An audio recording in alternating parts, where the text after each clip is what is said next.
Un sans-abri a été humilié publiquement par un millionnaire qui lui a offert le double de la paie s'il parvenait à réparer le camion qu'aucun mécanicien professionnel n'avait réussi à remettre en marche. Ce qui s'est passé ensuite a plongé l'atelier tout entier dans un silence absolu. Si tu le répares, je te paie le double de ce que j'ai donné à ces incompétents ici présents. La voix d'Antoine Beaumont résonna à travers l'atelier. 10 personnes s'arrêtèrent net. Les outils restèrent suspendus en l'air. Marcel se tenait près du grand portail d'entrée, les mains sales, les vêtements déchirés, une barbe grise et hirsute. Il était entré seulement pour demander un peu d'eau. Antoine pointa du doigt l'imposant camion Mercedes Actros stationné au centre de l'atelier. Le moteur était exposé. Des pièces mécaniques jonchèrent le sol. 3 mécaniciens se tenaient autour du véhicule, en sueur, la défaite peinte sur leur visage.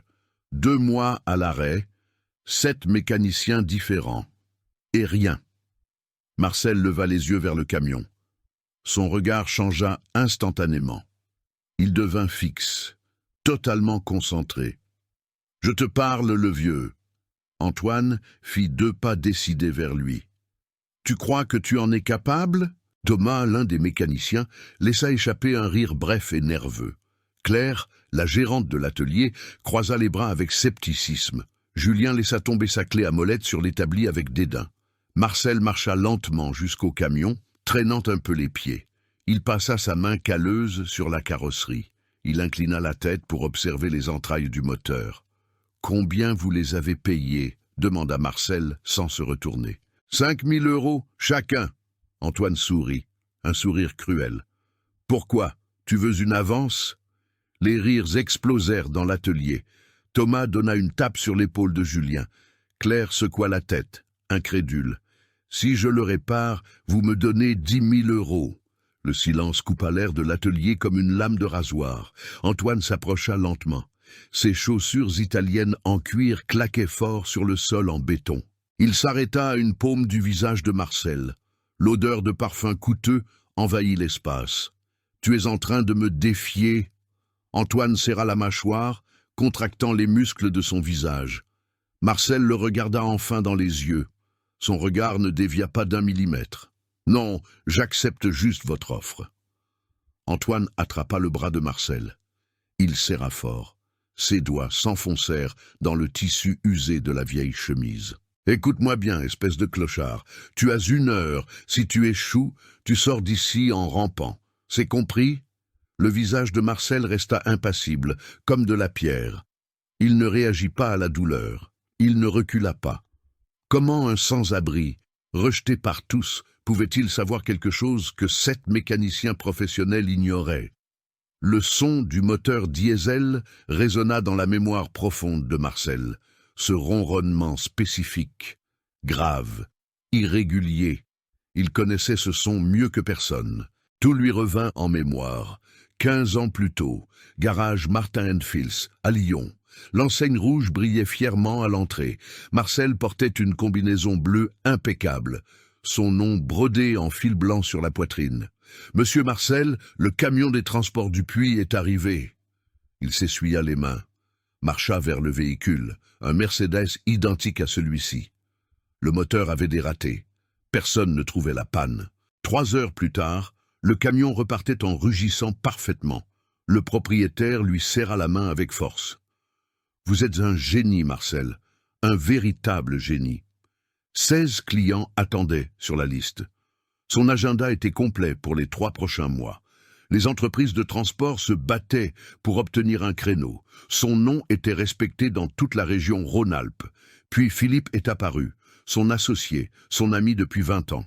« Marcel, il faut qu'on parle. » Le bureau sembla devenir minuscule. Philippe avait apporté des papiers, des contrats que Marcel avait signés sans lire, une confiance aveugle. « L'atelier est à moi maintenant.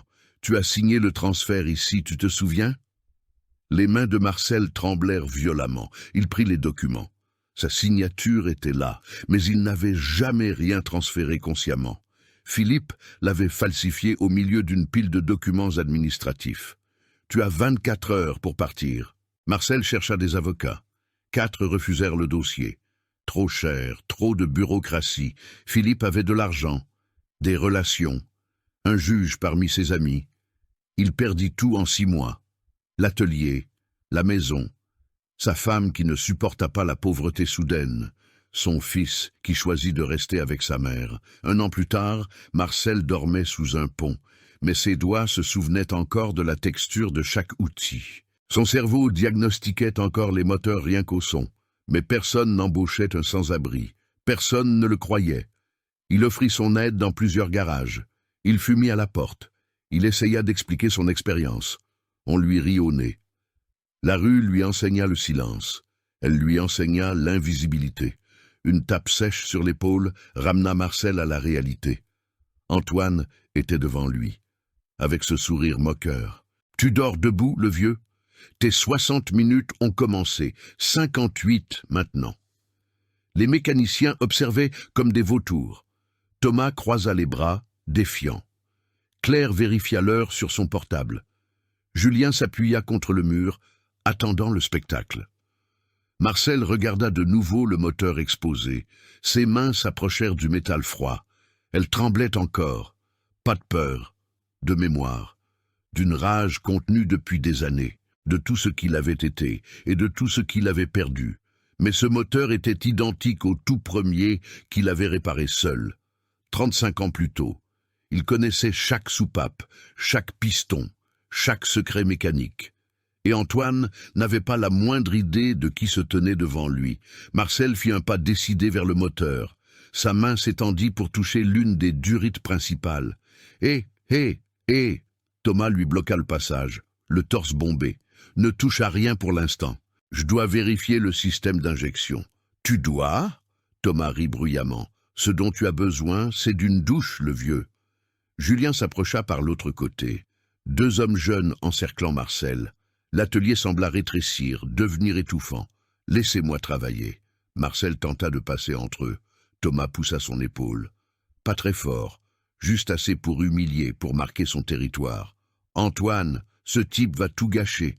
On a déjà tout démonté correctement. » Antoine fit un geste dédaigneux de la main. « Laissez-le essayer, ça va être divertissant. » Marcel se baissa avec difficulté.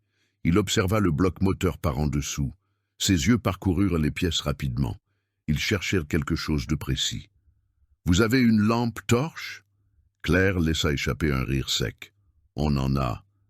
Mais la location coûte 20 €. » Marcel leva les yeux vers elle. « J'ai juste besoin de voir.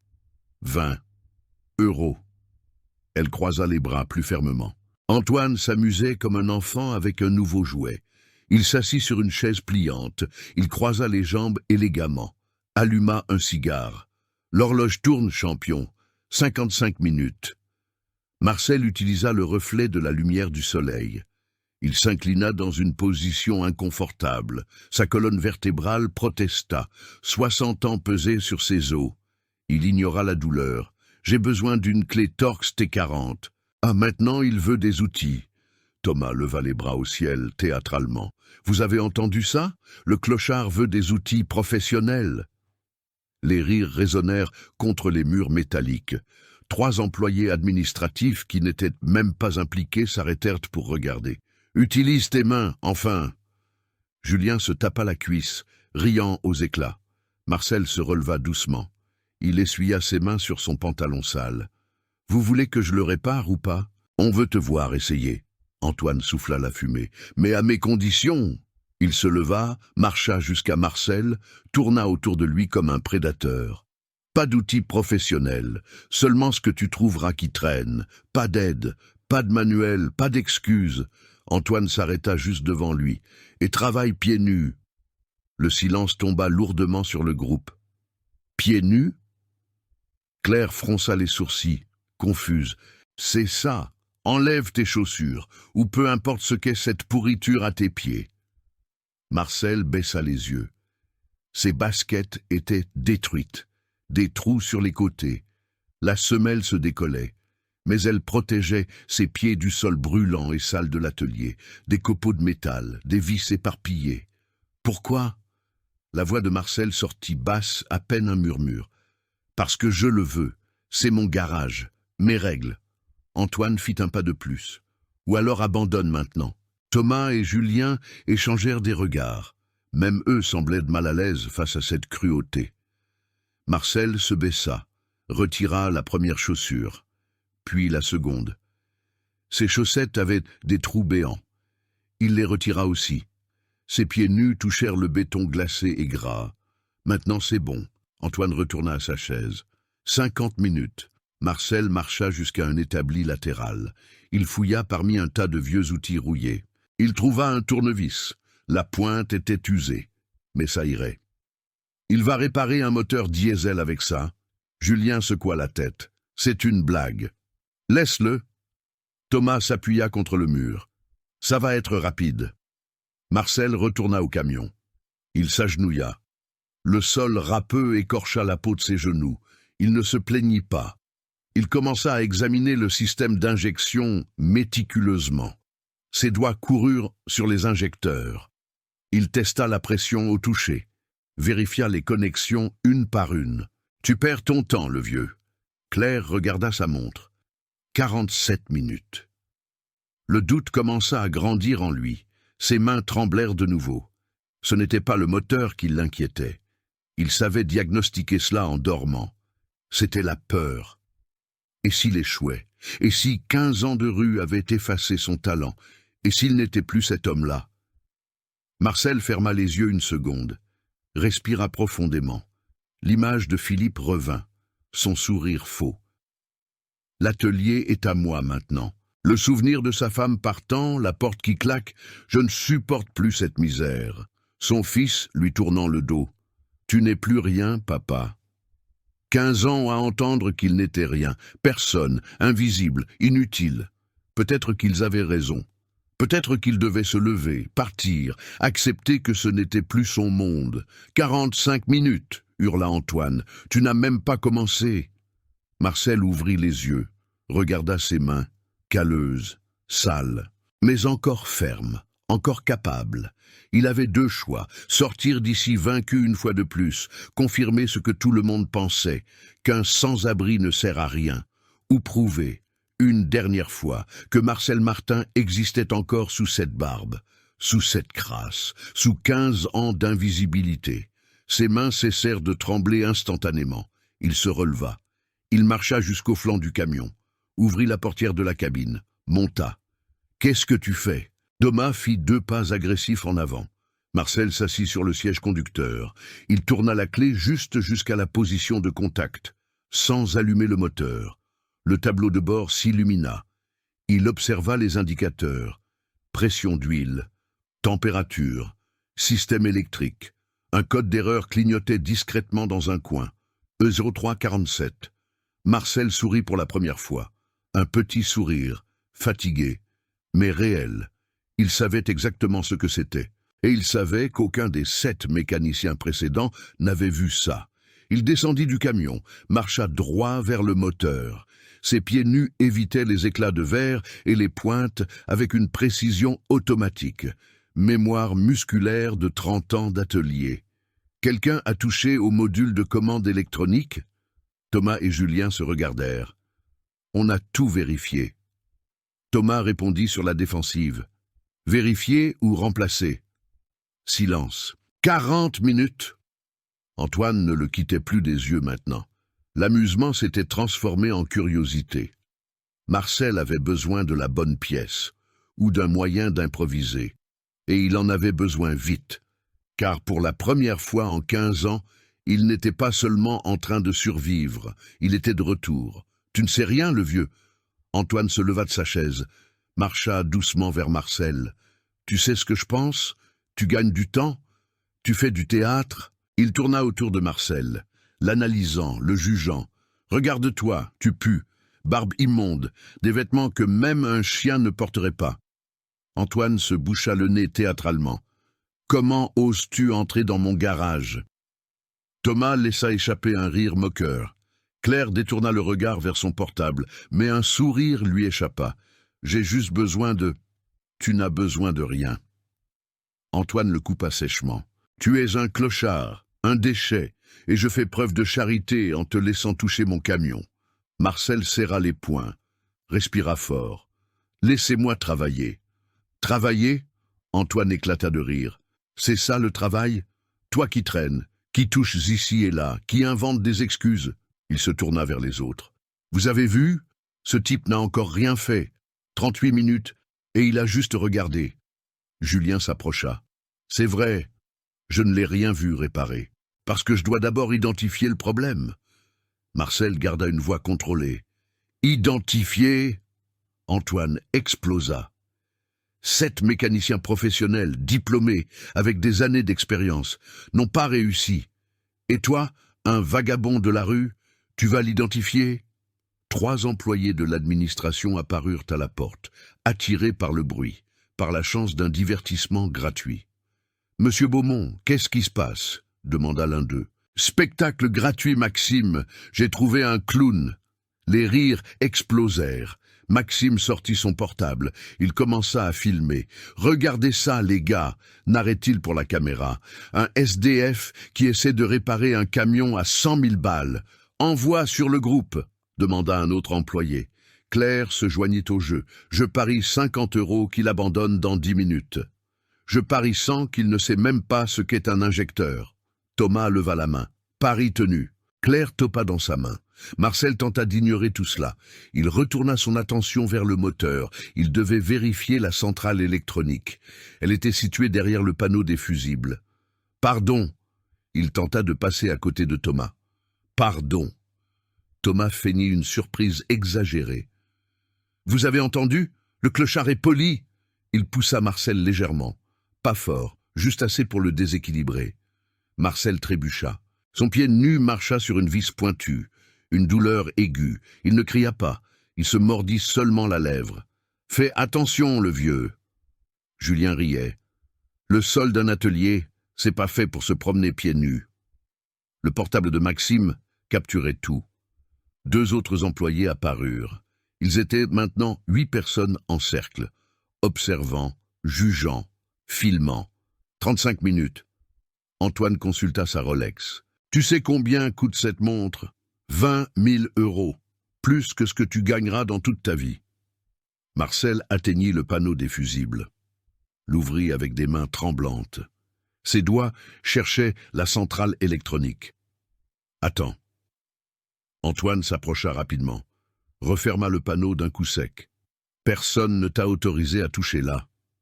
C'est là qu'est le problème. » « Tu ne sais pas où est le problème. » Antoine lui pointa le doigt au visage. « Tu ne sais rien. » Marcel fit un pas en arrière, respira, se contrôla.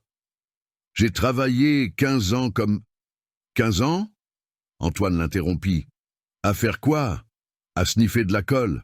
À dormir sur les trottoirs ?» Les rires devinrent plus forts. Maxime approcha le téléphone pour un gros plan. « Non. » La voix de Marcel sortit plus ferme cette fois. « J'avais un garage Martin & Fils, à Lyon. J'ai été spécialiste en moteur diesel pendant 20 ans. » Le rire d'Antoine s'arrêta une seconde, puis reprit de plus belle. « Garage Martin & Fils ?» Il se tourna vers les autres. « Quelqu'un connaît ?» Silence. Tête qui nie. Jamais entendu parler. Thomas croisa les bras. « Moi non plus, » confirma Claire. « Moi, je connais. » Une voix rauque vint de la porte. Tout le monde se retourna. Un vieil homme, cheveux blancs, combinaison usée. Henri.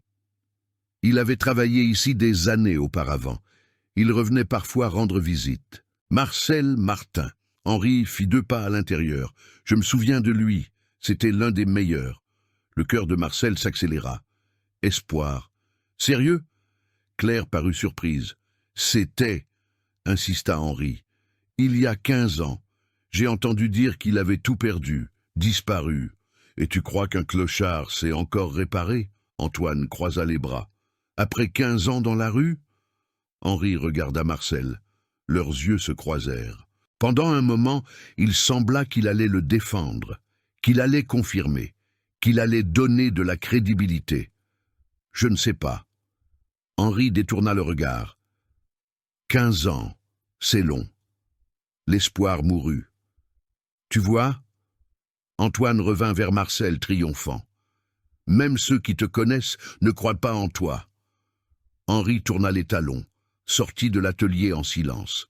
Marcel sentit le sol se dérober, ses jambes flanchèrent. Il s'appuya contre le camion. Fini la petite histoire? Antoine s'approcha dangereusement. Plus d'excuses? Il mit la main dans sa poche, sortit un portefeuille en cuir, l'ouvrit, prit quelques billets. Tu sais quoi? Je suis généreux. Antoine tenait 50 €. Tiens, 50 € pour l'effort. Il tendit l'argent. Marcel ne le prit pas. Tu ne veux pas? Antoine feignit l'étonnement. Un SDF qui refuse de l'argent? Il lâcha le billet par terre. Il tomba près des pieds nus de Marcel. Ramasse, c'est par terre, là où tu vis de toute façon. Thomas et Julien rirent fort. Maxime approcha le portable. Captura le moment. 30 minutes, annonça Antoine. La moitié du temps est écoulée, et tu n'as rien fait. Marcel regarda le billet au sol. 50 €, de quoi manger correctement pendant plusieurs jours, des baskets neuves, une douche chaude. Il n'avait qu'à se baisser, ramasser, accepter. Ou, Antoine se pencha, tu peux partir maintenant, sans rien, et continuer à n'être rien. Les mots résonnèrent. Continuer à n'être rien. Marcel regarda ses mains, ses pieds nus. Le billet au sol. Personne ne croyait en lui. Marcel fit 3 pas en arrière, s'éloigna du camion, des rires, des caméras, marcha jusqu'au coin de l'atelier. Son dos trouva le mur froid. Il glissa, s'assit par terre, tête basse. Le billet était toujours là, 50 €, par terre, attendant. Il pouvait le prendre. Personne ne l'en empêcherait maintenant. Sortir, oublier, retourner sous le pont, à l'invisibilité rassurante. Antoine alluma un autre cigare. Il a abandonné, hein? Je le savais. Marcel ferma les yeux. Le bruit de l'atelier devint lointain, étouffé. Silence intérieur. Combien de temps allait-il accepter? Combien de temps allait-il laisser le monde le piétiner? 15 ans. 15 ans à dire oui, à accepter, à baisser la tête, à être invisible. Ses mains tremblaient.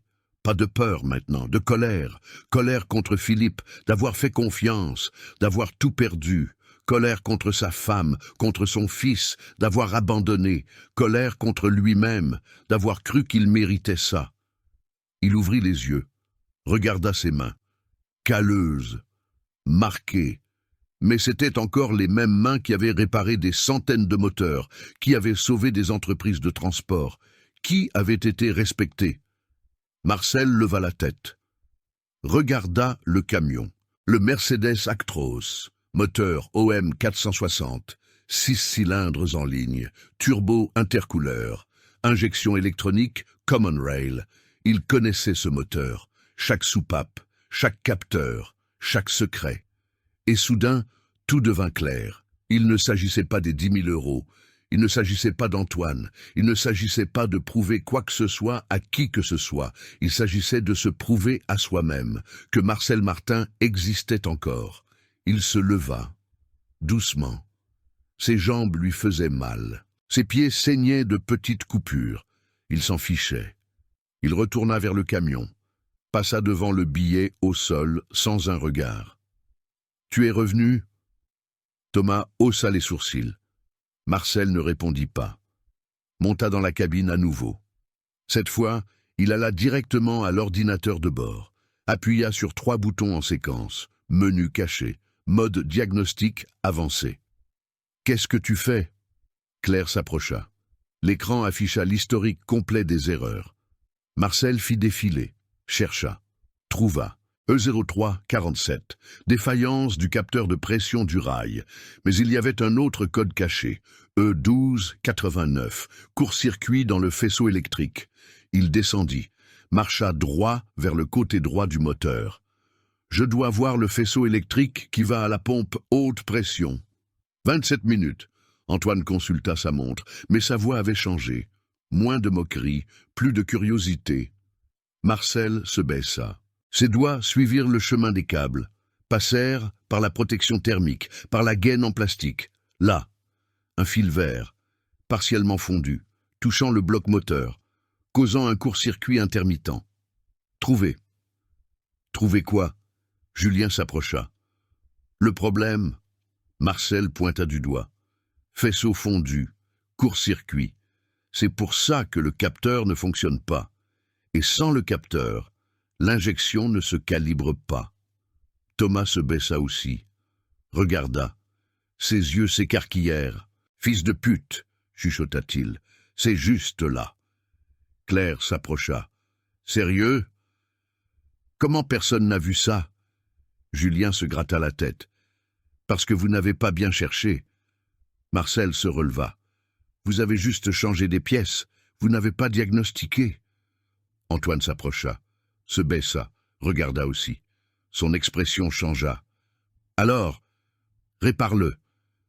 J'ai besoin de ruban isolant haute température et d'une pince coupante. » Silence. Claire. Antoine ne quittait pas Marcel des yeux. « Donne-lui les outils. » Elle hésita, puis alla vers l'armoire. Revint avec les outils. Marcel les prit. Ses mains ne tremblaient plus. Il avait 25 minutes. Et pour la première fois en 15 ans, il n'était pas invisible. Marcel coupa la section endommagée du fil. Ses mains travaillaient avec une précision chirurgicale. Chaque mouvement calculé, sans hâte, sans erreur. Thomas et Julien observaient en silence maintenant. Les rires avaient disparu. « 23 minutes, annonça Antoine. Mais son ton avait complètement changé. Marcel raccorda le fil, enroula le ruban isolant thermique, 3 couches, serra bien. Marcel Martin. La voix vint de la porte. Henri était revenu. Il marchait lentement, portait une vieille caisse à outils. Tout le monde se tourna. « Henri ?» Claire fronça les sourcils. « Je pensais que tu étais parti. J'allais partir. » Il s'arrêta à côté de Marcel. Mais je ne pouvais pas. Henri posa la caisse au sol, l'ouvrit. Des outils anciens mais bien entretenus, reliques de décennies de travail. « Je te connais depuis 30 ans, Marcel, » dit Henri en le regardant dans les yeux. « Je t'ai vu réparer des moteurs que personne ne réussissait à toucher. J'ai vu des entreprises entières dépendre de toi. » Il prit une clé spécifique, une clé Torx T40 professionnelle. La tendit à Marcel. « Et j'ai été un lâche tout à l'heure. Pardon. » Marcel prit l'outil. Ses mains rencontrèrent celles d'Henri. Une poignée ferme, brève, pleine de sens. « Merci. Tu vas avoir besoin de ça aussi. » Henri lui tendit un testeur électrique, pour confirmer la continuité. Antoine fit un pas en avant. « Attends un peu. Tu ne peux pas... »« Si, je peux. » Henri se tourna vers lui. « Vous avez dit qu'il pouvait utiliser ce qu'il trouvait ici. J'ai trouvé. C'est moi qui offre. » Le silence fut tendu. Antoine serra les dents, mais ne répliqua pas. Marcel connecta le testeur, vérifia la continuité du circuit. La LED s'alluma en vert. Parfait. Maintenant, je dois réinitialiser la centrale. Henri sourit. « Tu te souviens encore du code ?»« Je me souviens de tous. » Marcel monta dans la cabine. Henri l'accompagna, côte à côte, comme il y a 30 ans. Il accéda au menu de service, tapa la séquence. 6 chiffres spécifiques. Réinitialisation complète du système d'injection. L'écran clignota, redémarra, revint vierge. « Tu as réussi. » Henri lui toucha l'épaule. « Pas encore. » Marcel descendit. « Je dois calibrer manuellement. » Il retourna au moteur, cette fois avec une confiance totale. Ses mains volaient entre les composants. Ajusta le capteur de pression, vérifia la pompe haute pression, testa chaque connexion. Thomas s'approcha doucement. « Je peux demander un truc ?» Marcel le regarda tout en travaillant. « Comment tu savais que c'était le faisceau ?»« Le code d'erreur, » expliqua Marcel sans s'arrêter. « E-47 indique normalement le capteur, mais quand c'est intermittent, c'est électrique. Toujours. On n'a pas vu le second code. Parce que vous n'êtes pas entré dans le mode diagnostic avancé. Vous êtes resté au basique. » Julien se joignit à eux. « Et comment tu as appris ça ? 30 ans, 1000 camions ?» Marcel serra la dernière connexion. « Quand tu vois le même problème 50 fois, tu n'oublies pas. » Claire lâcha son portable. Elle prêtait vraiment attention maintenant. « Pourquoi tu es à la rue alors, avec ce savoir ?» Marcel s'arrêta, la regarda. « Parce que le savoir ne vaut rien quand personne ne te donne une chance. Les mots restèrent en suspens. Lourds, vrais. 18 minutes. Antoine brisa le silence. Il s'était approché aussi. Observait chaque mouvement. Marcel termina la calibration. Prêt, je peux tester. Vas-y. Antoine croisa les bras. Marcel s'essuya les mains sur son pantalon. Monta dans la cabine pour la 3e fois. Henri resta dehors, mains jointes, espérant. La clé tourna. Le démarreur travailla. 1 fois, 2 fois, 3, rien. Thomas laissa échapper un soupir. Je le savais. Attends! Henri leva la main. Marcel tourna à nouveau, maintenait plus longtemps. Le moteur toussait, essayait de partir. Puis mourut de nouveau. 17 minutes, annonça Antoine, la satisfaction revenant dans sa voix. Marcel descendit rapidement. Retourna au moteur. Quelque chose n'allait pas. Mais quoi? Il avait réparé le faisceau, réinitialisé le système, tout calibré. Ses mains tremblèrent de nouveau. Non. Tu vois, dit Thomas doucement. Ça n'a pas marché. Il reste du temps.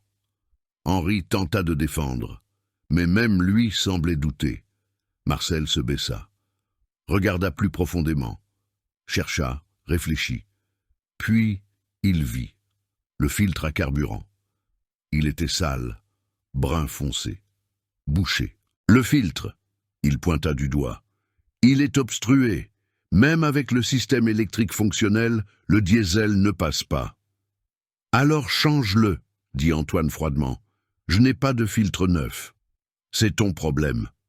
Marcel regarda autour de lui, chercha des options, pensa vite. Henri, il y a du gasoil propre ici? Il y en a. Et un chiffon propre? Aussi. Marcel prit le filtre, le dévissa avec précaution. Le vieux diesel coula, noir, puant.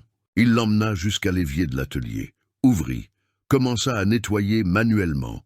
Chiffon, gasoil propre, souffla les impuretés. Ça ne marchera pas. Thomas secoua la tête. Le filtre doit être neuf. Je n'ai pas le temps pour un neuf. Marcel continua de nettoyer. Ça devra suffire. 5 minutes plus tard, le filtre était visiblement plus propre. Pas parfait, mais fonctionnel. Marcel revint en courant, pieds nus frappant le béton, réinstalla le filtre, serra fort. 12 minutes. Il monta dans la cabine, cœur battant, main moite, tourna la clé, le moteur travailla, tout sauta, luttait, et alors il démarra. Un rugissement grave, irrégulier les premières secondes, puis il se stabilisa, le moteur fonctionnait. Le moteur ronronnait, constant, fort, parfait. Henri leva les bras. Il a réussi. Thomas resta bouche bée. Julien fit 2 pas en arrière. Claire lâcha son portable sur l'établi. Marcel descendit de la cabine. Ses pieds touchèrent le sol. Ses jambes faillirent lâcher. L'adrénaline retombait. Il marcha jusqu'à l'avant du camion. Observa le moteur en marche. Le son était une musique. Mémoire. Vie. Antoine s'approcha doucement, regarda le moteur, regarda Marcel. De retour au moteur, ça ne prouve rien. Sa voix sortit forcée. Ça peut être de la chance, ça peut caler d'ici peu. Il ne calera pas. Marcel s'essuya les mains. Le problème est résolu. Tu n'en es pas sûr?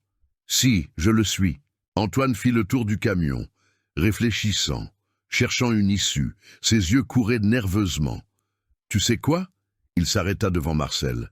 J'ai changé d'avis. Comment ça? Henri fronça les sourcils.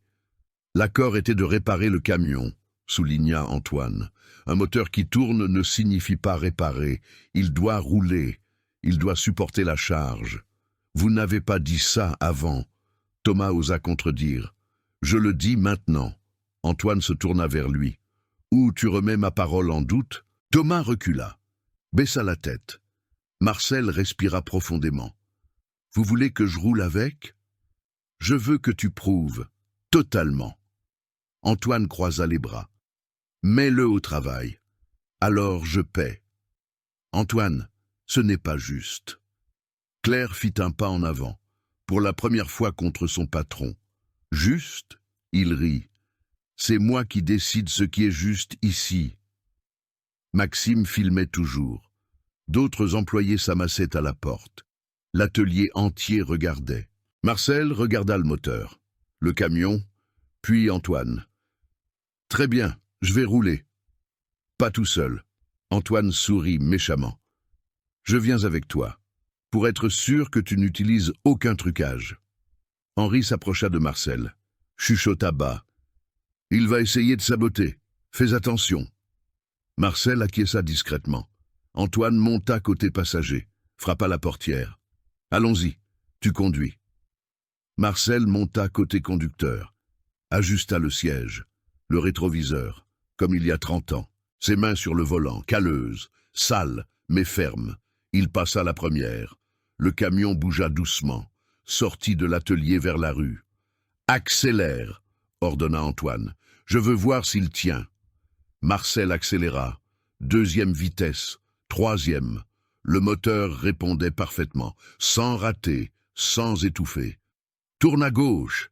Antoine pointa du doigt. « Il y a une montée là-bas. » La rue montait raide. Marcel rétrograda. Le camion monta fort, moteur solide. Au sommet, Antoine ordonna de s'arrêter. « Coupe le contact !» Marcel coupa, silence, juste le vent. « Maintenant, rallume !» Antoine regardait fixement. « Moteur chaud, en montée, voyons voir. » Marcel tourna la clé. Le moteur partit au quart de tour, ronronnement bas, constant. Antoine serra les lèvres. Frustration. Retourne à l'atelier, vite. Marcel descendit la rue, revint, entra dans l'atelier, se gara exactement à la même place. Tout le monde attendait. Henri devant, anxieux. Antoine descendit le premier. Resta figé, regardant le camion. Le moteur tournait toujours. Marcel descendit. Coupa le moteur. Silence absolu. 10 minutes restantes. Henri pointa l'horloge au mur. Antoine ne dit rien. Sa mâchoire était verrouillée, main dans les poches, regard distant. L'accord était de 10 000 €. Marcel brisa le silence. Le double des 5 000 que vous avez payés à chacun d'eux. Je connais l'accord, répondit Antoine sèchement. Alors, Antoine fit 2 pas, s'arrêta, en fit un autre. Son esprit travaillait, cherchait une excuse, une sortie, n'importe quoi, mais il n'y en avait pas. Le camion fonctionnait. Tout le monde avait vu, filmé, témoigné. Il avait été vaincu par un sans-abri. Et cela faisait plus mal que n'importe quelle somme d'argent. Antoine tourna les talons, marcha vers son bureau au fond de l'atelier. Tout le monde attendait. Personne ne parlait. Il revint 2 minutes plus tard, visage fermé, posture droite, tentant de récupérer son autorité. « Vous croyez que ça prouve quelque chose ?» Il ouvrit les bras théâtralement. « Un moteur qui tourne 10 minutes ?»« Antoine ?» commença Claire. « Silence !» Il coupa. « J'ai payé 5 000 € à 3 mécaniciens professionnels, diplômés, certifiés, avec des années d'atelier. » Il pointa Marcel du doigt. « Et vous voulez me faire croire que ce clochard, en 1 heure, a résolu ce qu'ils n'ont pas résolu en 2 mois ?» Thomas regarda le sol. Julien joua avec son portable. « C'était de la chance, » continua Antoine. « Pure chance. Il a touché quelques fils, nettoyé un filtre, et ça a marché par hasard. » Ce n'était pas de la chance. Henri fit un pas en avant. C'était du savoir-faire. Du savoir-faire ? Antoine rit. D'un homme qui dort dans la rue ? Qui ne touche pas un moteur depuis 15 ans ? Il s'approcha de Marcel, envahit son espace personnel. « Tu ne mérites pas cet argent. Tu n'as rien fait d'autre qu'avoir de la chance. »« J'ai réparé votre camion. » Marcel garda une voix calme. « Comme convenu. On a convenu que tu réparerais, pas que tu ferais un bricolage temporaire. » Antoine croisa les bras. « Comment je sais que ça ne va pas casser demain ? » « Parce que j'ai réparé la cause racine. » expliqua Marcel. « Faisceau fondu causant court-circuit. Filtre obstrué empêchant le flux. 2 problèmes. 2 réparations. Blablabla. Bla bla. » Antoine fit un geste de la main. Les mots techniques n'impressionnent personne. Maxime filmait toujours. D'autres employés chuchotaient entre eux. « Tu sais ce que je pense ?» Antoine tourna autour de Marcel comme un prédateur. « Tu connaissais le problème dès le début. Quelqu'un t'a raconté. Tu es venu ici préparé. C'est une arnaque. » Personne ne m'a rien dit. Marcel respira fort, contrôlait sa colère. Prouve-le. Antoine s'arrêta devant lui. Prouve que tu sais vraiment. Prouve que ce n'était pas de la chance. Je l'ai déjà prouvé. Le camion fonctionne. Non! Antoine secoua la tête. Ça ne prouve rien. Je ne paierai pas 10 000 € à un clochard pour un coup de chance. Le silence tomba, lourd, tendu. Antoine sourit, un sourire victorieux. Il avait trouvé la sortie, l'excuse parfaite. Tu ne recevras pas un centime. Il croisa les bras. Et tu peux remercier le ciel que je n'appelle pas la police, pour violation de propriété, pour avoir touché mon patrimoine, sans autorisation. Claire écarquilla les yeux. Thomas et Julien se regardèrent choqués. Henri serra les poings. Vous êtes un lâche. Je suis le patron, répliqua Antoine. Et ici, je décide qui reçoit quoi. Marcel ne bougea pas, ses yeux fixés sur Antoine, calme, ferme. Alors vous ne paierez pas. Non, confirma Antoine avec arrogance. Et il n'y a rien que tu puisses faire. Si, il y a. La voix vint de Maxime. Il fit un pas en avant, portable en main, écran allumé. J'ai tout filmé. Antoine se retourna brusquement. Quoi? Tout. Maxime leva le téléphone, vous offrant le double, vous passant l'accord, vous confirmant les 10 000 €. Le visage d'Antoine pâlit. Efface ça. Je n'effacerai rien. Maxime tint le portable fermement. C'est une preuve. Claire fit un pas en avant. J'ai filmé aussi, de mon portable. Un autre employé leva la main. Je l'ai envoyé sur le groupe de l'entreprise. 23 personnes ont vu. Antoine regarda autour de lui. Tous les employés tenaient leur portable. Tous avaient enregistré. Vous ne pouvez pas utiliser ça contre moi. Sa voix devint aiguë, désespérée. On peut. Henri sourit. Accord verbal avec témoin, enregistré, public. Marcel fit un pas en avant maintenant. Et il y a plus. Il marcha jusqu'au camion, ouvrit la portière de la cabine, sortit un papier du vide-poche latéral. L'ordre de réparation. Thomas.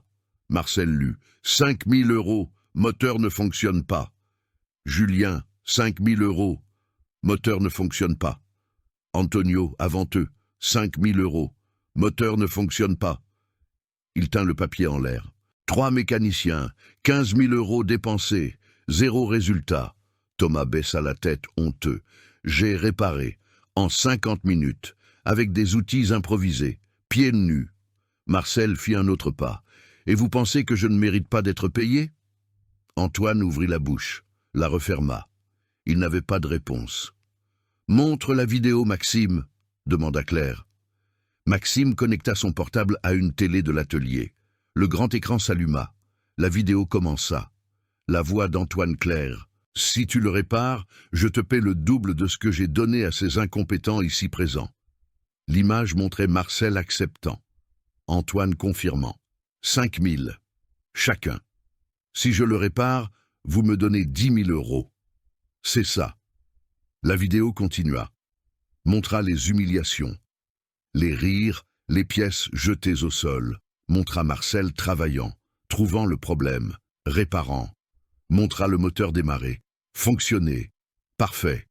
L'atelier entier regardait en silence. Quand ce fut fini, Maxime fit pause sur la dernière scène, Antoine disant « Retourne à l'atelier ». Preuve qu'il avait accepté la réparation comme valide. « Vous êtes monté dans le camion ». Henri pointa l'écran. « Vous avez roulé avec, testé, et ça a marché. Ça signifie que vous avez accepté le service comme conclu », compléta Claire. Antoine tenta de parler. Sa bouche s'ouvrit. Aucun son ne sortit. 30 secondes, et cet atelier devient viral sur Internet. Maxime agita le portable. « Millionnaire humilie un sans-abri et refuse de payer. Votre réputation est finie. Mes autres clients verront, » ajouta Claire. « Des entreprises de transport entières vous abandonneront. » Thomas fit un pas en avant pour la première fois. « J'atteste. En tant que mécanicien professionnel, il a réparé ce que je n'ai pas pu. Il mérite d'être payé. » Julien acquiesça. « J'atteste aussi. » 3 autres employés levèrent la main. « Nous aussi. » Antoine regarda autour de lui, encerclé, sans issue, sans excuse. Ses mains tremblaient, pas de colère, de peur. Peur de perdre tout ce que son arrogance avait construit. Personne ne bougea pendant 3 secondes. Silence absolu. Juste le son lointain des voitures dans la rue. Puis Claire commença à applaudir, lentement, ferme, fort. Maxime rejoignit. Puis Thomas. Julien hésita, mais applaudit aussi. Un à un, tous les employés applaudirent. 12 personnes. Applaudissant Marcel. Antoine regarda autour de lui, incrédule. « Vous applaudissez un clochard ?»« On applaudit un professionnel, » répondit Claire. « Quelque chose que vous n'êtes pas. » Les murmures commencèrent. Les employés parlaient entre eux. Bas au début, puis plus fort. Il l'a vraiment réparé. En moins d'1 heure. Et Antoine ne veut pas payer. Fils de pute. Une femme de l'administration fit un pas en avant. Sandrine, la comptable de l'entreprise. Antoine, si vous ne payez pas, je vous dénonce. Inspection du travail et justice.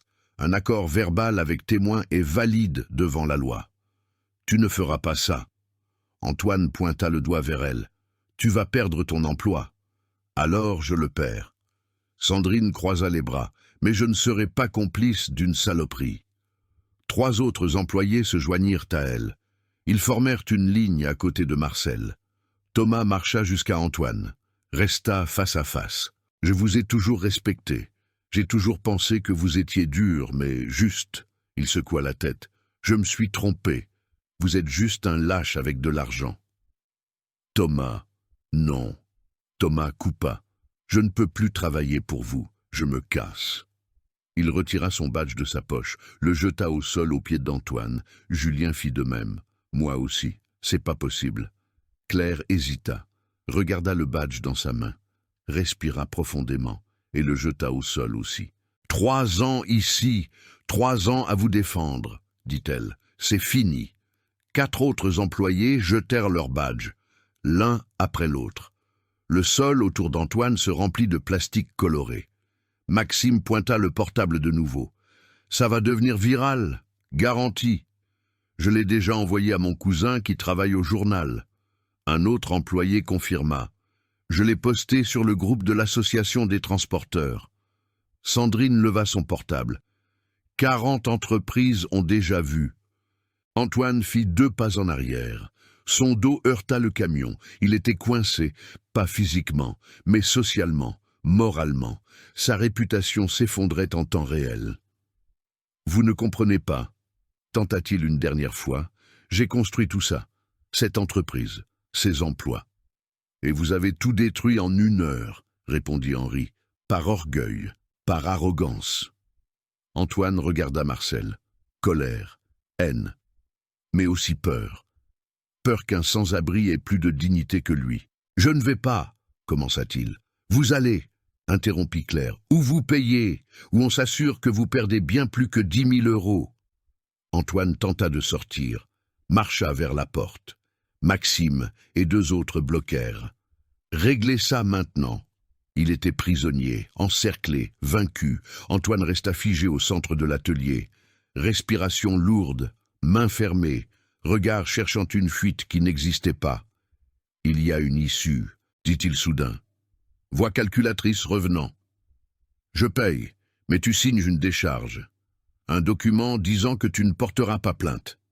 Que tu acceptes le paiement comme solde de tout compte. » Marcel le regarda. « Je veux juste ce qui est à moi. »« Alors signe. »« Non. » Henri s'immisça. « Pas de document. Vous payez ce qui est convenu. Point. »« Je ne fais pas d'affaires sans garantie. » insista Antoine. « Vous l'avez fait. » Maxime montra le portable de nouveau. C'est enregistré, sans condition, sans document, juste l'accord. Antoine serra les dents, tenta une autre tactique. « D'accord, je paie, mais en plusieurs fois, 1000 par mois, 10 mois. »« En espèces, » dit Claire fermement. « Maintenant. Je n'ai pas cet argent ici. Si vous l'avez. » Sandrine fit un pas en avant. « Je le sais, je fais la comptabilité. Vous avez 150 000 euros dans le coffre du bureau. Vous en avez toujours. Le visage d'Antoine devint rouge. Tu ne peux pas révéler ça. Je viens de le faire. Sandrine haussa les épaules. Virez-moi, mais avant payez-le. Antoine regarda autour de lui une dernière fois. Tous contre lui. Il n'y avait pas d'alliés. Il n'y avait pas d'issue. Son arrogance lui avait tout coûté. Il marcha jusqu'au bureau. Pas lourd. Vaincu. Il revint 3 minutes plus tard. Enveloppe marron en main. S'arrêta devant Marcel. Tendit l'enveloppe. Ne le regarda pas dans les yeux. 10 000 euros? Compte? Marcel prit l'enveloppe. Ouvrit. Billet de 150. Propre. Neuf. Henri s'approcha. Aïda a compté. À voix haute. Pour que tout le monde entende. 10 000 euros. Complet. Marcel ferma l'enveloppe. La tint fermement. Le silence envahit l'atelier. Personne ne fêta. Personne ne cria victoire. C'était trop tard pour la fête. C'était juste la justice. Tardive. Douloureuse. Mais la justice. Antoine tourna les talons. Commença à partir. Monsieur Beaumont, la voix de Marcel l'arrêta. Il tourna la tête. Pas le corps. Juste la tête. Merci de m'avoir donné ma chance, dit Marcel sérieusement. Sans ironie. Antoine ne répondit pas, continua à marcher, entra dans le bureau, claqua la porte. À travers la vitre, tout le monde vit. Il s'assit dans son fauteuil, tête entre les mains. Un homme brisé, pas par l'argent, mais par l'orgueil écrasé. Marcel rangea l'enveloppe dans sa chemise, regarda ses mains, sales, calleuses, mais victorieuses. Il ne sourit pas, ne célébra pas. Il respira juste, profondément, longuement. Libérateur. 15 ans d'humiliation ne s'effaçaient pas avec une victoire, mais c'était un début. Henri lui toucha l'épaule. « Tu as réussi. » Marcel acquiesça. « On a réussi. » Thomas s'approcha, tendit la main. « Désolé. Pour tout. » Marcel la serra. Sans rancune. Julien fit de même. Puis Claire. Un à un, tous serrèrent sa main. L'atelier revenait peu à peu à la normale. Outils rangés. Gens qui sortaient. Mais rien n'était vraiment normal. Quelque chose avait changé. Pour tout le monde ici. Maxime s'arrêta à la porte. Cette vidéo va exploser sur Internet, j'en suis sûr. Laisse-la exploser, répondit Claire. Les gens ont besoin de voir. Marcel marcha vers la sortie, pieds nus, vêtements sales, mais tête haute. Henri l'accompagna. Tu as besoin qu'on te dépose? Non. Marcel regarda le ciel. Soleil fort. Je veux marcher. Il fit le premier pas dehors, et pour la première fois en 15 ans, il n'était pas invisible. Il était Marcel Martin, et le monde venait de se le rappeler.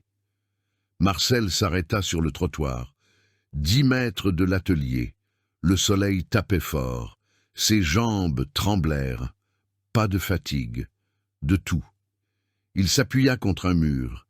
Laissa son corps glisser jusqu'à s'asseoir par terre. L'enveloppe toujours dans sa chemise, pressée contre sa poitrine. Henri sortit en courant, s'arrêta à côté de lui. « Ça va ?» Marcel ne répondit pas immédiatement. Regardait seulement ses propres mains. Tachées d'huile, petites coupures, vieux cal renaissant. Je ne sais pas... Sa voix sortit rauque. Henri s'assit à côté de lui. 2 vieux par terre, appuyé contre un mur sale. Tu as été incroyable là-dedans. J'ai juste fait mon travail. Non, Henri secoua la tête. Tu as fait bien plus. Tu t'es rappelé qui tu es. Claire apparut à la porte de l'atelier. Elle portait un sac en plastique, marcha jusqu'à eux. Tendit le sac à Marcel. J'ai trouvé ça dans le vestiaire. Un pantalon et une chemise propre que quelqu'un a oublié, et des baskets vieilles, mais entières. Elle esquissa un demi-sourire. Taille 42, ça devrait aller. Marcel prit le sac. Regarda dedans. Vêtements simples, mais propres. Odeur de savon. Merci, c'est moi qui m'excuse. Claire baissa la tête. Pour tout. Pour les rires. Pour t'avoir facturé les outils. Vous faisiez votre travail. Non. Elle le regarda dans les yeux. J'étais lâche. Je suivais un chef idiot sans poser de questions. Marcel se leva avec l'aide d'Henri, prit le sac de vêtements. Il y a un endroit près d'ici où je peux me changer? Utilise les toilettes de l'atelier. Claire pointa du doigt. L'atelier n'est plus à Antoine, du moins pas comme il l'était. Marcel retourna, entra dans les toilettes, verrouilla la porte, enleva les vieux vêtements, pièce par pièce, 15 ans de rue tombant au sol.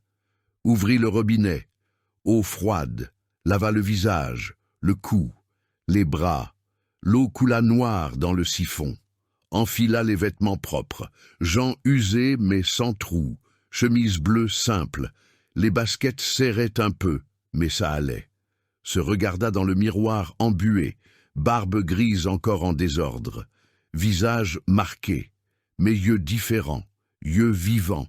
Il sortit. Henri attendait appuyé au mur. On dirait une autre personne. Marcel toucha la chemise. Le tissu doux. Je me sens une autre personne.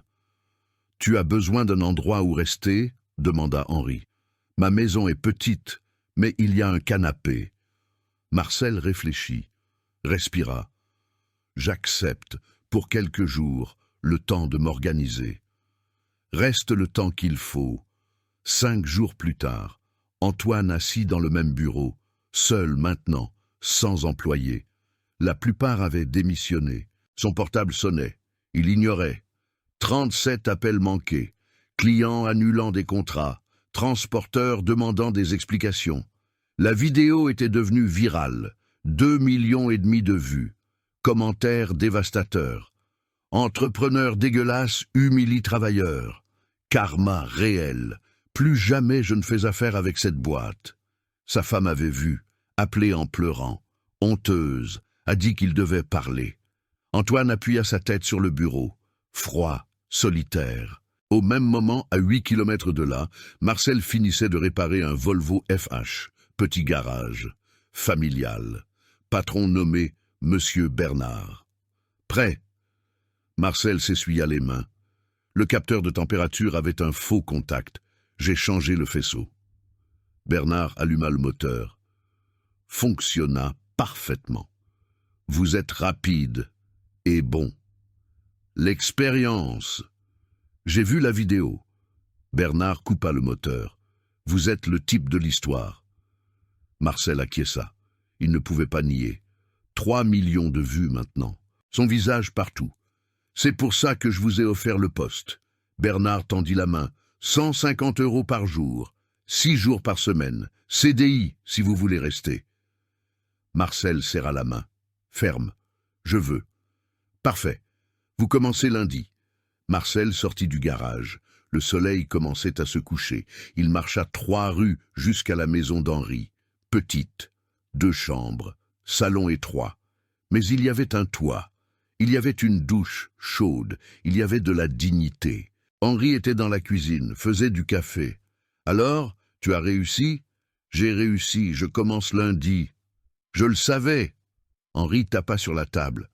J'avais dit que ton talent t'ouvrirait des portes. Marcel s'assit, prit la tasse qu'Henri offrit. Café chaud, fort, sucré. Tu sais combien de personnes m'ont appelé ?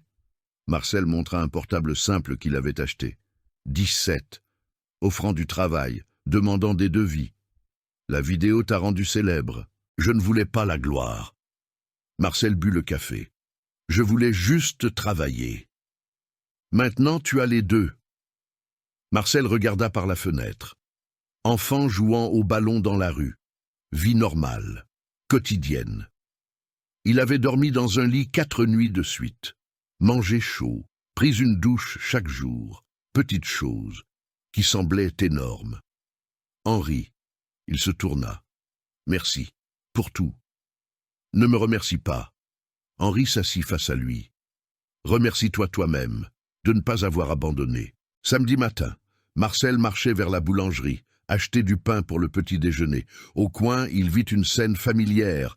Un homme en costume criait sur un livreur à scooter. Jeune, effrayé. « Tu as rayé ma moto. Regarde ça. Monsieur, je ne l'ai même pas touché. Tu me traites de menteur ?»